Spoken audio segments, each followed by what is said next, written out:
All right. Shall we go? Yeah. Press start? Yeah. You start it. You intro. Fucking Christ. Okay. Got him.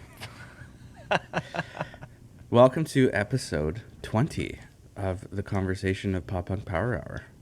What'd it do? Whoa, did we get a new name? Yeah, why not? The Conversation of Pop Punk Power Hour. Why not? We're talking about it. Damn. Is it 20? I see we have 20 Yeah. in the corner here. Okay. Yeah, I wrote 20. I hope That's that's cool. right. Yeah, we'll see. We don't know what we're doing. We're doing today's episode remote because this is actually your off day. I'm surprised you actually suggested today be a recording day. Well, okay, so when did I text you to suggest this? Probably Thursday. Okay, because I figured, like, early in the week, I was thinking to myself, Wednesday would be an ideal day for us to record. We often record on, like, a Wednesday. Yeah. And Wednesday came and went, and I completely forgot. And then I was thinking on Thursday, this is a little bit of a busier day for me. Also, I wanted to go for wings with Jen after work. Friday doesn't really work. Saturday's not really realistic. I don't want us to miss a week. Yeah. Let's do a classic Sunday morning, baby. Yeah, there you go. No, that works. That works. Yeah, this week was very busy too. So, but we made it work, and we are talking about lots of things. But of course, the biggest one being your message in the Discord group: Blink-182 album out. Oh, baby. Yeah. Did I hear correctly that this is the first? I'll look this up like while I'm saying it, but this is the first Blink release in like 8 years. Like album wise. Like, what do you mean? Like is Like this not the including first? 9? When did 9 come out? That's what it must be then. Okay, those freaking it got me on TikTok. I freaking fell for it. Yeah, so the last one that they released as Blink with Tom was 2011. Which was Neighborhoods? Or no? Neighborhoods, yeah. Yeah, okay. United California and 9 with Matt Skiba. So yeah, Yeah. first is that 8 years? Yeah, that's 8 years. Mm-hmm. No, That's 12 years. When did it come out? 2011? 2011. This is 2023. Yeah. Yeah, that's 12 years. That's TikTok 12 got me years. again. You fool. I've gotten to a point where any TikTok video I see, I don't believe it. The only reason I believed it was because it was, I mean, and again, we'll get more into the Blink stuff in a little bit. The main reason I believed it was because the video was from this guy the video only had 2,000 views, and it was this guy being recorded by his girlfriend on the couch, and he was bawling his eyes out. So happy that he's listening to a Blink-182 album with Tom in it. Wow. And just uncontrollably crying. And then at the end, he's like, I just wish I was listening to this with my friends. So it was like it was so wholesome. I was like, this guy can't be lying to me. Oh my God. That's funny. And sad. So I fell for it. Yeah, that's all right. That's funny. But yeah, no, we're glad that we're doing this, and here we are. We're so tired. I don't even know what's going on. That's okay. We roll through. How's the week been? How a couple of weeks been since we last chatted to everybody? What have you been up to? Yeah, it's been busy. I think I rolled into San Diego by the time we released the other episode, so I was in San Diego working. You know, there's no point in actually enjoying it there because my days are just minimum 12-hour days when I'm there. There's And no how much of beach. it is spent just like in a hotel or in an office? Well, most of it, basically. Damn. And Most then of you're out of there, and then you're on Yeah. to a new city. Yeah. Next, not this week. No, like end of November to I'm going, or middle of November. I have to fly to San Diego. Then I'm going to fly to Chicago from there and then back home. Oh my God. Do you get any off time while you're in these cities? If I request it, yes. But usually like personal stuff is like always just kind of lined up after. So, Yeah. and I'm by myself, so it's not that fun. Yeah. Fair enough. But I if don't there's know, like if there's a cool place where like I know there's something to do, I'll like get the flight back the next day, like later on in the afternoon or something. Yeah. But that's pretty rare when that happens because usually I just want to come home. Yeah. It'd be pretty cool if you're in one of these cities Excuse me. I'm gonna be doing that all episode, trying to clear my throat. Me too. It would be cool if you could like catch a hockey game or something, or like if there's like a football game in the city that you're in or something. But I totally get it though. If you're like at that point, you just kind of want to get home. You're not there for personal reasons. You miss Van. Just get home. Yeah, exactly. I get it. Yeah. Anyways. Yeah, a little scrambly this morning, I guess. Should we get into... I know we want to spend most of the time talking about the Blink release and getting our thoughts on it, so let's quickly get into what we've been listening to, and then we can actually spend the vast majority of the bulk on the bulk of the episode. So, Colton, what have you been listening to? So, in case you didn't know, Blink-182 released a new album. That's been kind of what I've been listening to, but also, so you know how last time we were talking about like podcasts and audiobooks? Yeah. And I was talking about Red Rising and how I got the audiobook for that, and I finished the second part of that so quickly that like the third part of that audiobook doesn't come out till January. Oh my God! So I was caught like, up to schedule. Yeah, I was like, I can't do this. So I went out and bought the third book, and I'm just reading it now. Oh my God! Because I guess that's kind of good. Like you've got yourself like a healthy addiction, I guess. Yeah, nah, it's great. I love it. And then I didn't ask you what you've been reading, you nerd. I asked you what I know that's the thing. Like I want to be listening to it, but I think I talked about Geese last time. They were actually playing here last night or on Friday night, which was... Oh, really? I didn't see them, but a couple of our friends did. I've been listening to a lot of Palace lately. The album specifically, So Long Forever, is a song that's their most popular one, called Live Well. Great song, great track, great band. Highly recommend it. It looks like this.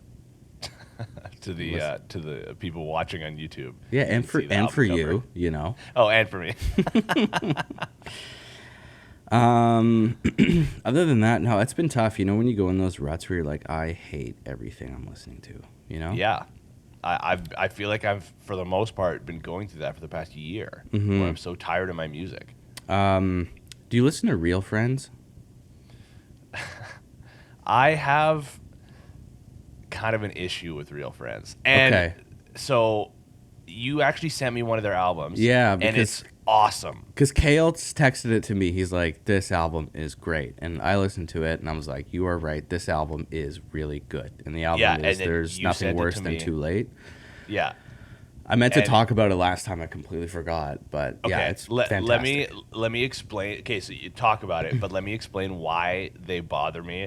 And it's for such a dumb reason. And I don't think it exists to anybody except for me. I don't know. This just irked me. But I really, really, really like this album, so I'm very conflicted. I want to say it was from 2019. Do you know? There's like that award show for, I think it's called like the AP, the Alternative Press Music Awards. It's for like the pop punk or the punk rock or like that brand of music, as opposed to the more traditional music award shows kind of thing. And Neck Deep was doing one of those big performances where it ends up as a promo for one of their new releases, but up until that point they were doing a big mashup of a bunch of iconic songs. Like they were playing like a Green Day song, and it would transition into whatever song, and then it would transition into whatever song, and then it would end up transitioning into their new song that they're releasing. Cool. Real Friends was the band that was announcing them onto the stage, and I don't know who it was in the band because I don't know them that well. I think somebody might have told me that it was their drummer or something. When he was announcing Neck Deep, he was doing that. You know when people try to do an imitation of like old Tom DeLonge / very drunk sounding person? Yeah, okay, yeah. You kind of know what I mean?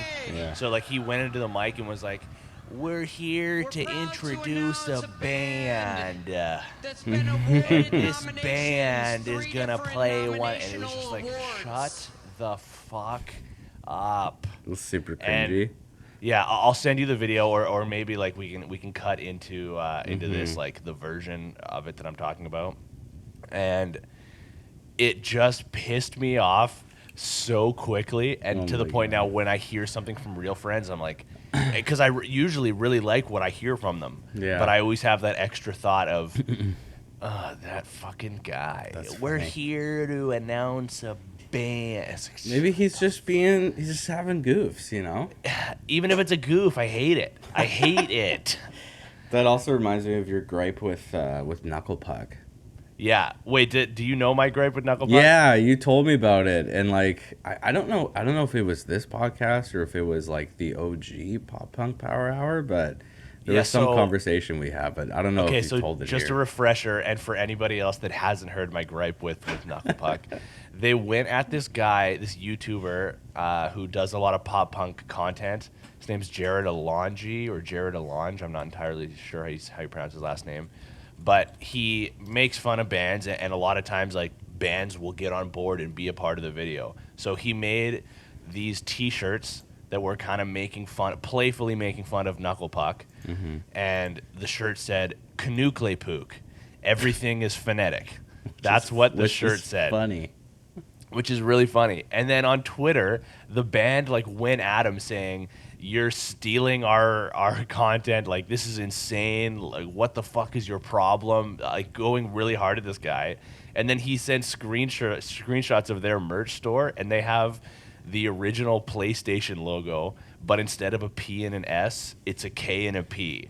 And it's like, what are you guys getting mad at here? You're doing the same thing. Like, what the Yeah. fuck is this? So I really don't like Knuckle Puck. I won't really listen to them for that reason. And it's KANOOKLAPOOK, which is so funny. It's so clearly a joke. Yeah. Yeah. Canukle Canukle Pook. Canukle Pook. To get upset about that is hilarious. Yeah. So yeah, Knuckle Puck. Knuckle Puck is to like a worse degree than Real Friends for me, but both of them kind of have this like weird cloud hovering above them when I listen to their music. Again, it's just- worse for Knuckle Puck. But that It is. album that you sent me by Real Friends, I legitimately really like. I listen Yeah. to it a ton. It's super good, but yeah, that's funny. Yeah. Have you listened to anything else, or is that wrap it up for you? That's pretty much been it. Yeah, that's pretty much been it. All right. How about you?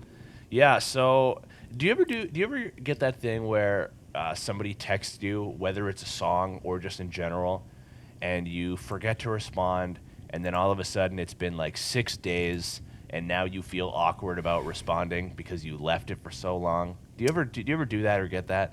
Never. No, not once. You're perfect. No. Because all I the do time. it all the time, and it happened most recently with my brother, who I know is going to listen to this. Shout out Dom, and he sent me a song by the band Beartooth, and I personally hate having notifications on my phone. So Right. when I see a text message, all the time I do this. I'll open it and close it to get rid of the notification, and then I'll be like, I'm going to respond to this later. Yeah, I'll And come I- back to and I this. and I often forget. Yeah. So Dom sent me this song by Beartooth. Let me pull up the text to see when he sent it. Oh, last Sunday, so a week ago today. Nice. And I just thought about it last night, so Saturday night on my way home from hockey, and I was like, fuck, I forgot to even look at this. So almost a week later, I finally listened to it, and it was incredible. This song is called "I Was Alive" by Beartooth. I had it on repeat for my entire drive home yesterday. Really enjoy it. So shout out to Dom and shout out to Bear. I haven't listened to any more of that album. Oh, this is their newest album. It came out Yeah, on I thought- October 13th. I thought it was their new release. Yeah. Does that mean Dom's October 13th? So that was last Friday. So Dom sent it to me a day after their release, and I didn't listen to it until until almost an entire week later. So yeah, Awkward. been listening to that a lot last night. I thought it was really good. And then I started listening to this. I mean, of course, listening to Blink-182, their new release. But I started listening to this new podcast. Maybe you've heard about it. It's called "We're Here to Help." and it's featuring Jake Johnson, who plays Nick Miller on New Girl. Yeah. So I'm sure so many people are familiar with him. Jake Johnson. Yeah, and Gareth Reynolds, who is a comedian friend of his, and I think, if I heard correctly, also played like a small role on New Girl as well, in the later stages of the show.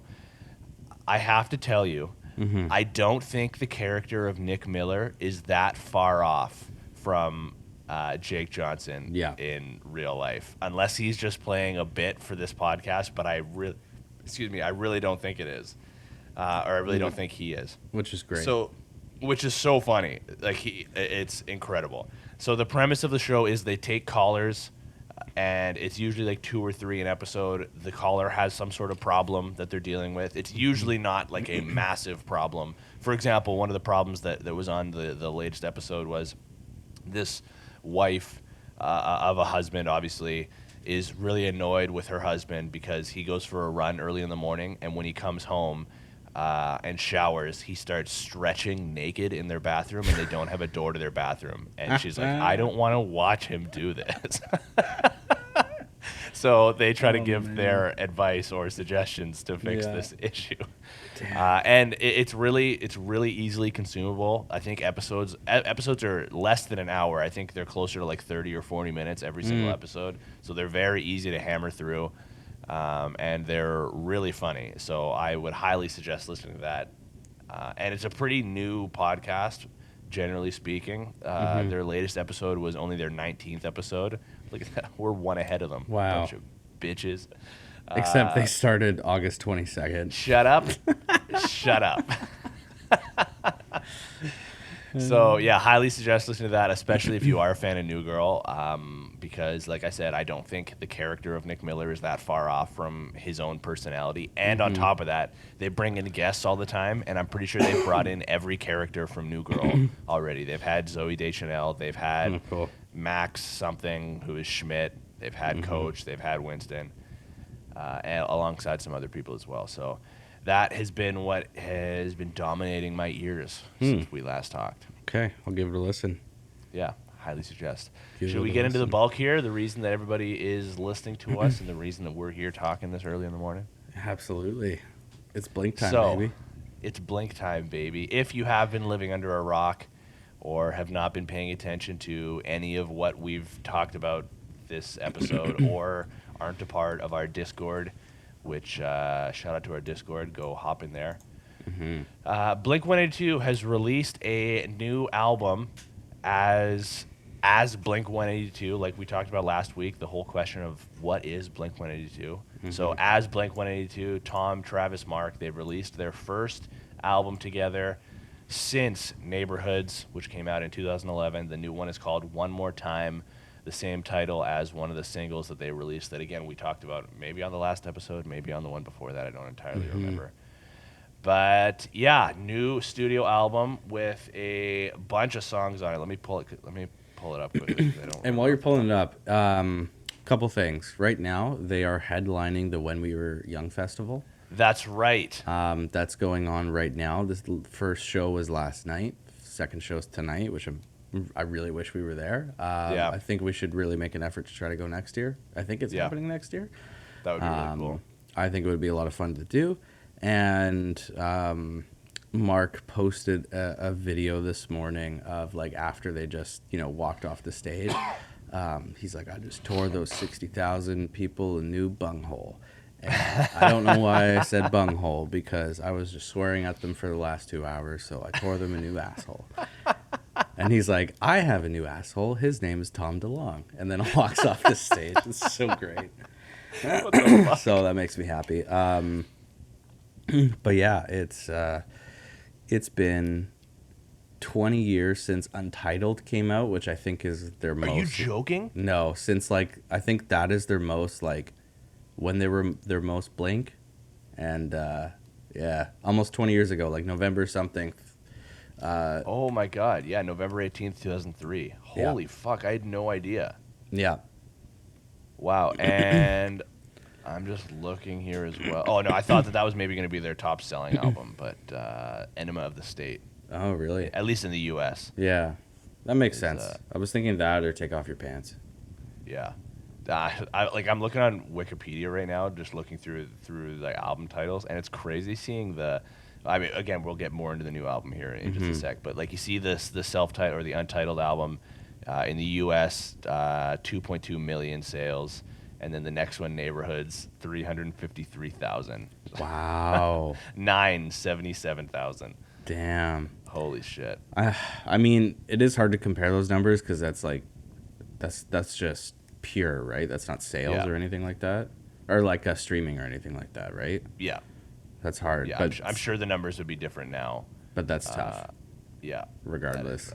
That's a tough one. Okay, so the new album, One More Time, it has 17 songs on it, so it's a full ass album. Yeah, and I was really worried when they were doing all these like release title like singles, because I don't know, for me when I hear, because I actually only listened to, well, I guess Edging and then One More Time, and then I listened to Dance With Me one time, and I was like, and then I didn't listen to any of the other good for you. release singles until the album, because that, like, I don't know, for some reason that worries me when bands do that, when it's like, here's release tracks, like, please listen to the album. That sometimes doesn't bode well, but I will say when I was listening to it, because the songs that were released as singles take up, I would say, like the first quarter or first third of the album or so. So I will say, because I did listen to all the singles as they were coming out.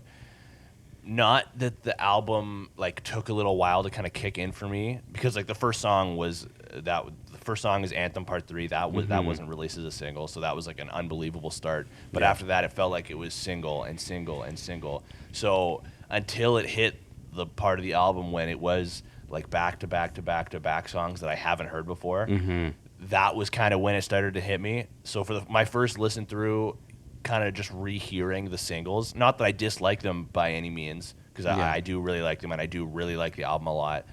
It took a little while for me to really get fully invested in the album, because I had heard a bunch of the songs to that point already. That's why I don't like listening to the singles when they come out, because it just kind of like, it's like you know what's coming, right? So you can't listen to the album, like you can't have like a full cohesive view of it entirely. But yeah, so the first time I listened to it was on my run yesterday. So I plugged it in and went for a run. And for me, I've talked about how I ruin album listening by putting it on shuffle. And actually, shout out to Lieutenant Kiff in the Discord, who said that he's going to try to do it on shuffle. Yeah, baby, you're recruiting.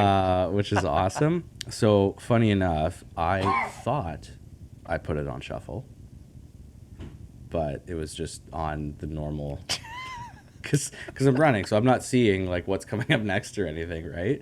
So I'm just thinking like, yeah, okay, everything's on shuffle. I get it. Like, for wow, me, this is really cohesive for shuffle. Well, I didn't. No, I actually was the opposite. Like, because you're thinking it's on shuffle, so you're not expecting any cohesiveness, right? So it's just like, here's a track after the other, blah blah blah blah blah. Until I looked at it after, and I was like, oh, that was because I was really enjoying it, like the second half of the album, basically. So I'm like, oh, these songs, I wonder where they appear in order. But no, that was not it.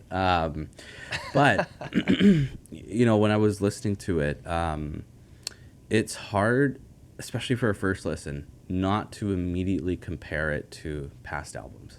Yes. Right? And like every song, I was thinking, does this sound like Old Blink? Because that's my threshold for like, if I'm gonna like this song, which that's a dangerous thing to fall into, because why would it sound like Old Blink?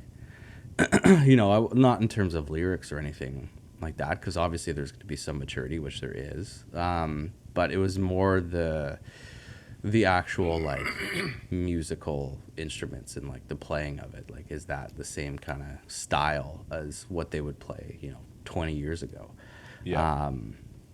And some were, which was cool. Some weren't. I was feeling the first half of the album was more like new style pop punk, right? And not to say that's a bad thing. That's where a lot of it's gone. But like for the first couple, it wasn't for me. But then I listened to it a second time, and I'm like, all right, everything got a little bit more cohesive. And I think this album needs more time. for me. Like personally, like the more that I listen to it, I think I'm gonna like it even more. It's my kind of It's gonna grow on you. yeah, it's my general kind of view of it. Yeah, I agree with you. Where when I was listening to it, especially when the first song is Anthem Part 3, I think it whether you're already in that mindset or not, I think it's going to put you in that mindset of almost comparing, and probably unfairly so, because this is Anthem Part 3 and everybody knows there's already Part 2 and Anthem Part 1 Which, in the by first the place. way, Anthem Part 2 came out in 2001.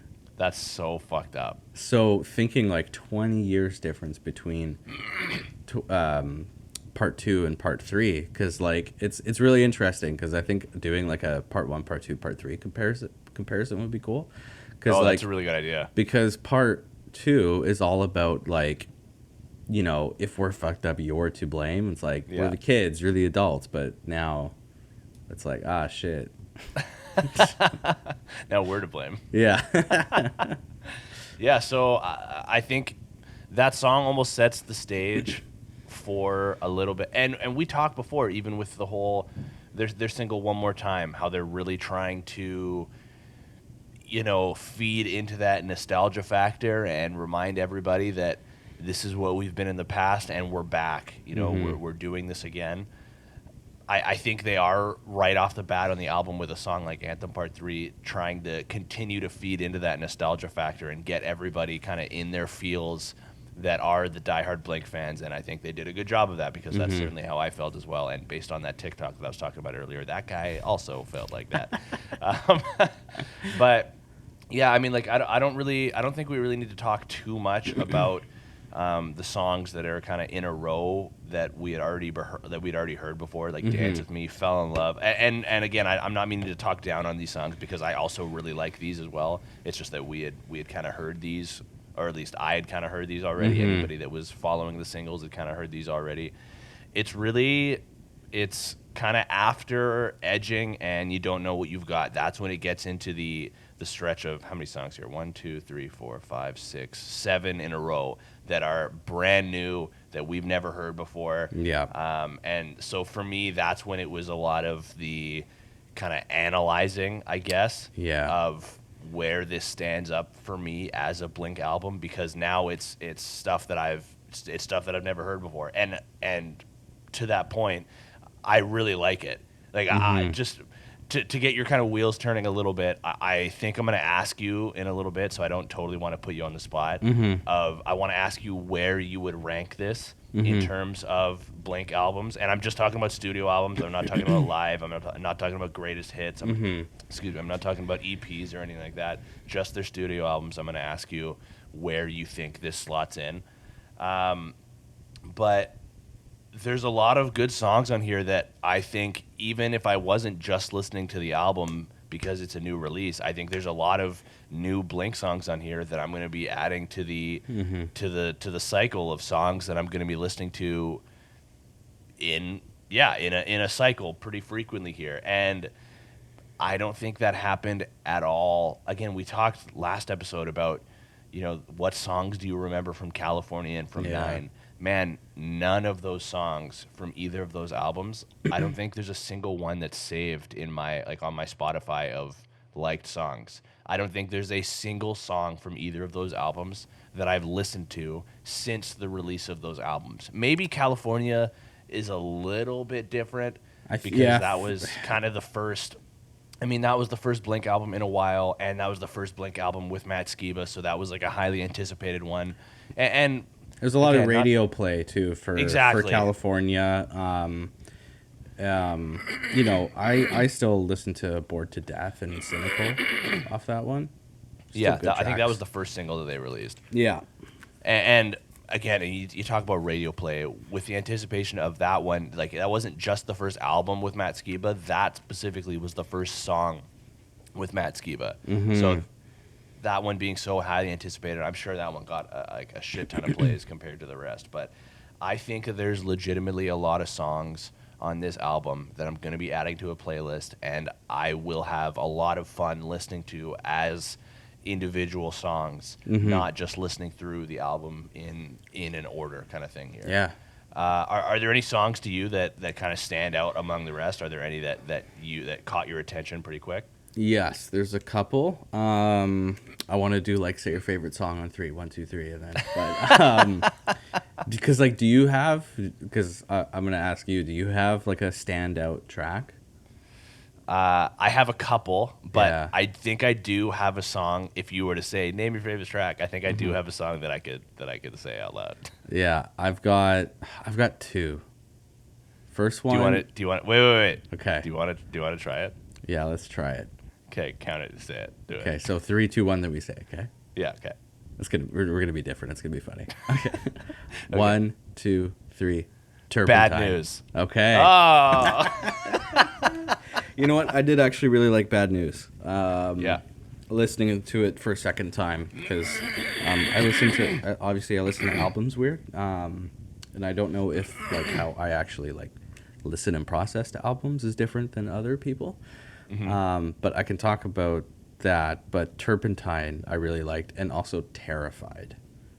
Wasn't Terrified was like one of their like more punk rock ones, wasn't it? Yeah. Yeah. I enjoyed that one. Those two, kind of the most so far. That could very well change. But Turpentine made me laugh because that's like stupid funny jokes, like with the pronunciation of it, turpentine. But yeah, that one, those two were really good. But when I listen to songs for the first time, it actually takes a while for the lyrics to like sponge, I guess, with me. Actually hear the lyrics. Hear what they're saying, because I kind of listen to and hear the lyrics almost just, or the song, like the singing as just another instrument, you know? Yeah. That's just kind of how I process it. Like I really have to like focus in and like understand and process the lyrics, because I can't get a meaning usually off like the first listen. That's just, maybe I'm slow, I don't know. Yeah. But but it takes a moment for me to, you know, To hear them. Yeah. So does that mean that now on your future listens, you're going to be in that stage where you're actually listening to the lyrics, or are you at that stage now already? I'm like starting that stage. So like, yeah, the first listen is just the totality of the song, the lyrics and like the song, or like the style and the sound and everything like that. And then next couple we'll be focusing on the actual lyrics part of it. Yeah. But I did remember really liking Bad News. So Yeah. Bad News was like it's so funny. I remember watching this video. I guess there was some contest that some like high school band had won, and because they won, their prize was they got a songwriting session with Mark Hoppus, and they were showing him the song that they had started working on, and it starts with the chorus, and then it goes into a verse, and then it goes into chorus. And I remember hearing Mark say something like, "Oh, the amount of Blink-182 songs that have this format where you start with the chorus and then go, like, it's such a classic kind of easy way, especially when you're in the early stages of writing, to start with like a catchy hook and then try to get yourself rolling from there." And Bad News is one of those songs. So whenever I hear a Blink song, or honestly any song really that I notice is starting with what ends up being the chorus, I kind of think of that a little bit about how. I mean, A, Blink-182 does this, but also B, that it's an easy starting point for a band to get into writing. I actually really like. I mean, I talked about Bad News, and another song, "Turn This Off," which is a really short song, and it's one of their jokey songs kind of thing. Like it's done in the blink of an eye. It feels like, but really catchy. It's really good. I wanted it to be longer. That was one I was listening to it a couple times in a row just because like. It's only like a minute long, man. I want this to be 3.5 minutes. This is so good. It's less than I know, and those are the ones that like, those ones they hurt because it's like they could do this, right? They know they can do it, but it's only going to be for a minute, right? So yeah. But you know, does it lose its like shine if they make it longer, right? Those little nugget songs, and Fuckface is only 27 seconds long, so yeah, which is tough, but God damn it. yeah, but yeah, the interlude was cool. Yeah, you're such a big interlude guy. Yeah. I remember you telling me that when we used to work at Swanee Set, like way back in the day. You're like, yeah, did you hear the interlude on whatever? And I was like, no, man, I'm not listening to the interlude. So many good interludes that Blink does. That's What do you funny. think the highlight of the album was? Like, what's your, like, not like it could be a specific song, it could be a specific like function or phrase or just anything. Like mechanically, what was kind of a big highlight for you? Oh, okay. So, okay, I have two answers to that, and both of them might be kind of easy. I don't know, cop out answers. Well, I guess we'll see your reaction. So, the drums on any Blink album for me are always such a standout. Yeah. And I remember saying, shout out to Chris Bork, because I remember the day that California came out, we were driving to, or it was like shortly after California came out, we were driving to a Canada Day party, and we were listening to California. And on the drive there, I was like, man, I don't know how Travis Barker continues to sound better on every single album. And it just seems like, and that's such a well, yeah, obviously kind of answer, because he's Travis Barker. He's widely considered to be one of the greatest drummers of all time. But I found myself thinking that again on this album, and that's not just a credit to him. Of course, that is a massive credit to him, because he's an incredible drummer, and I legitimately think he continues to find a way to get better. Yeah. But the recording quality of his drums are also something that to me always sound better. Like I feel like if you go back and listen to the drum tracks on Cheshire Cat, Oh, yeah. and then you go to Dude Ranch, and then and so on and so on. Of course, you're gonna notice a big difference when you listen to One More Time in comparison to Cheshire Cat. But just listen to the increments that it goes up with each passing album, and I find myself going. And of course, Travis Barker also wasn't the drummer on Cheshire Cat or Dude Ranch, so maybe don't start there. But either way, excuse me, you listen to the quality of recording and the quality of the drumming as the albums progress on, and I find myself legitimately letting out an audible gasp every time when there's a new release of like, man, the drums sound better again. This is crazy. Yeah. The other big standout for me, and again, this might be like a yeah, of course album, is Anthem Part 3, because it's such a cool start to the album. It's such a punch in your face. I honestly, I kind of forgot the day that the album came out. I forgot that it was the release day. So Yeah. it came out on the Friday before, so we're recording on Sunday, so it came out on Friday. I was just kind of rolling out of bed because I don't work on Friday mornings, and then I saw on my Spotify, hey, new Blink release. I was like, oh, yeah, that's awesome. I'm going to go get my headphones on, go for a walk, and I'll listen to the album. Yeah. So I actually put my headphones on and was listening to it while I was brushing my teeth. Man, I was vibing in the bathroom while I was brushing my teeth to this song. And it got to the point where like I had to take my headphones off because I had to finish like getting dressed and getting ready to go. And I was like, man, I would put my shirt on, put my headphones back on, like while I'm continuing to get dressed. Got to go put a hoodie on, take my headphones off, put a hoodie on, quickly put the headphones. I was like rushing to put my headphones back on so I could continue listening to this, because Anthem Part 3 set such a good tone and just and started the album off so well and just put me into such a vintage Blink-182 kind of mood. So for me, the standouts, at least right now, again, the album's only been out for a couple of days. Right now, it's the drumming, both in terms of like the quality of Travis Barker and the quality of the recording of it, and Anthem Part 3. Yeah. Honestly, that's pretty much my answer too. Like the drumming, like I always feel like they could use it more, but you know, that's, I guess I had that thought in the first half of the album.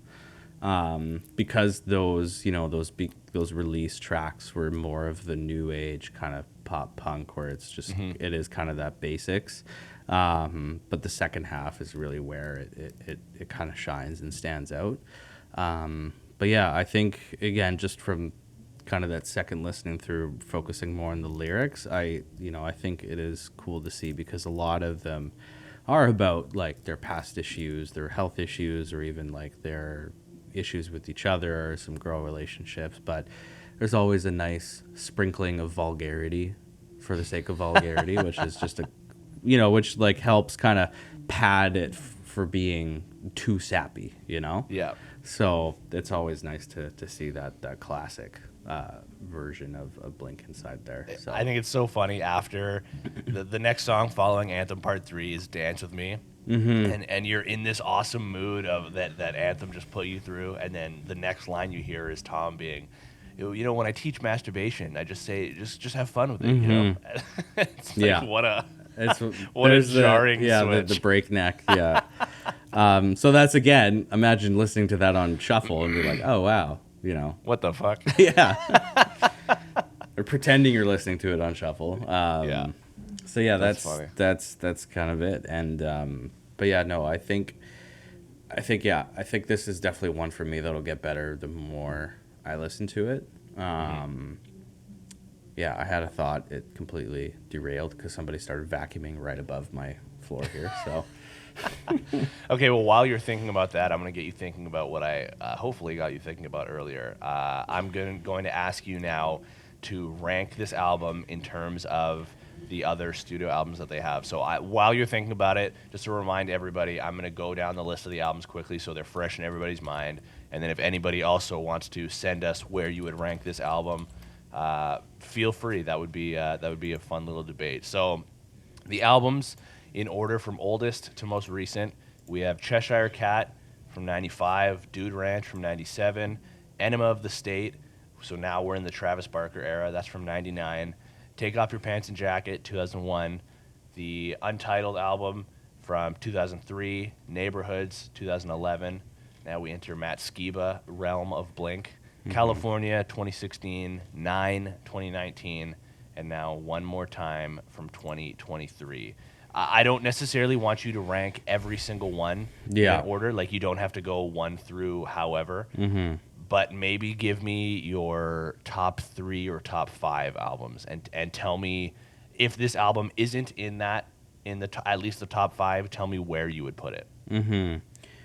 Well, I think my top are going to be, I think this makes number 4, number 5, I feel, for me. Okay. Because Untitled, then I'd say probably Anima or Take Off Your Pants and Jacket. So those would be like, if one of them is second, the other one is third, or vice versa? Yeah. And then I really like Dude Ranch. And then I would probably put One More Time after that. But it's hard. It's hard because it's so early. But I'd say for now, that's kind of where it's going. And if I was like to give this like a out of 5 score, I'd probably put it like 3.5 so far. 3.5 out of 5 after like probably 2 or 3 listens. Yeah. Okay. And I'm sure that'll go up. But yeah. that's where I'm at. Okay. I think, let me think about this a little bit. And so on our last album when we were talking, or not our last album, our last episode when we were talking about this, I don't know if I said it like word for word, but I was trying to, at the very least, I was trying to get across the point that I have a feeling that this new album is going to be considered up there with one of their like top albums, just based on like what we have been hearing so far. I think so. So I would probably put, oh man, I don't want to just like copy and paste your answer. I was going to put, is it pretty similar? Well, I was thinking about, I mean, the top 3 is always going to be some order of the Untitled, Take Off Your Pants and Jacket, and Enema of the State. Yeah. I think for almost everybody, that's going to be the top 3. Man, I know Dom is going to get mad at me because this is another thing that we're just agreeing on. But I'm going to also put Untitled at my number 1. Yeah. Then I'll put Take Off Your Pants and Jacket. Then I'll put Enema of the State. So those are my top 3. I would probably put this One More Time. Right now, I think I would put it after those 3, so I would put it in number 4. Then I would go Dude Ranch. Then I would go Neighborhoods. Mm-hmm. That might be controversial. And then I would go Cheshire Cat, and then California and 9. Nice. Yeah, 9 being my last place one. Sorry, Matt Skiba. Nobody talks enough about dogs eating dogs either. Yeah, but I mean, we're leaving it off this list. Just No because it's EPs, an EP. yeah. But that's another album EP that I put in the same realm as Neighborhoods, where Because it came out a year after, right? Yeah, and it was, again, like you talked about last episode about their different way of recording Neighborhoods, where it was like they were in different studios and sending stuff in, so it was very much so a different vibe, and it was also like while Blink had gotten back together at that point and Tom was back in the mix, I don't think the vibes were totally back to normal the way they are now. I agree. So I think Neighborhoods and Dogs Eating Dogs. I think Dogs Eating Dogs is oftentimes forgotten about, but I think people look at those in the same kind of vein of like, like it's just okay. No, but I've totally, talked about before about how like Neighborhoods, I hold it actually higher than most people do, and like you, I would put Dogs Eating Dogs in a similar category. I think it's a really underrated recording. Yeah, but like this one, I think that this is where they're most cohesive since basically Untitled. Yeah, like such a there is definitely a united front on this one, and the One More Time music video was that was the idea of it. Do you think this album is their magnum opus? Before I answer that, just for the listeners that may not know, and it's definitely not me, so just asking for a friend. Could you explain what Magnus Opus? Obviously, I know what it is, but even though you're just purposely pronouncing it wrong. Shut up! You don't know how it's pronounced right. It's for asking for. Tell me what it means. Yeah. Just for those who may not know, the Magnum Opus is their most significant or important piece of work, like their most culturally significant or most important piece of work. Doesn't have to be their best, just their most significant or their most important piece of work that they've done. That is an interesting debate. Yeah. I would say, I think I would say no. Mm-hmm. And I think that I would more so give that to Enema of the State. Mm-hmm. And the reason I say that is because that's the first album with Travis on it. Yeah. So before then, it had just been Scott Rayner. And then when they kick him out of the band, a lot of the future can very much so be up in the air. Yep. Of like, does this shut down Blink-182? Does this, like, how does this affect Blink-182? And maybe not knowing at the time, but now in present day, it's very obvious.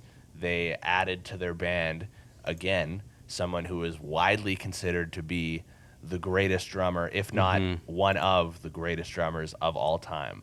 So I would say Enema of the State more so falls into that category because it was very much so a fork in the road that nobody really knew what was going to happen, and they turned out to release, 3 straight of their... those next 3 albums, Enema of the State, Take Off Your Pants and Jacket, and the Untitled one, you and I just agreed. Yeah. It's are their best. Their top 3 albums are probably those 3 in some order. Yeah. No, that's a great answer. What about, do you think that this is their, what did I say? Is it Magnus Opus? No, Magnum Opus. So is this their Magnum Opus? I'm kind of on the fence yet. I think, I think I'm with you. Like, I don't think so. I think in terms of like the cultural significance, it's not there. I think this one is really for just the diehard fans. Mm-hmm. So, not for like everybody, right? Yeah. So, but That's an awesome debate. Uh-huh. Yeah, I'm sure some people will have different opinions, which I'm excited to hear. Yeah, So let us know in the Discord. Let's chat about it in the Discord. let's do it. Does that feel like a good place to wrap up? Yeah, I think so. I think for the first time through our entire run of the Pop Punk Power Hour, we actually used the bulk of the episode to talk about the bulk of the episode. Yeah, that's pretty crazy. Doesn't usually Sunday happen. mornings, baby. Cool. All right. Well, thanks to everybody again for joining us for another episode of the Pop Punk Power Hour. We will once again find our way into your eardrums in about 2 weeks' time. So, Colton, do you got anything else to say? No, I think that's it. I started us, so you can go ahead and close us off. Fuck. I hate closing. Fuck. All right. See you guys later. Okay, thanks. Bye.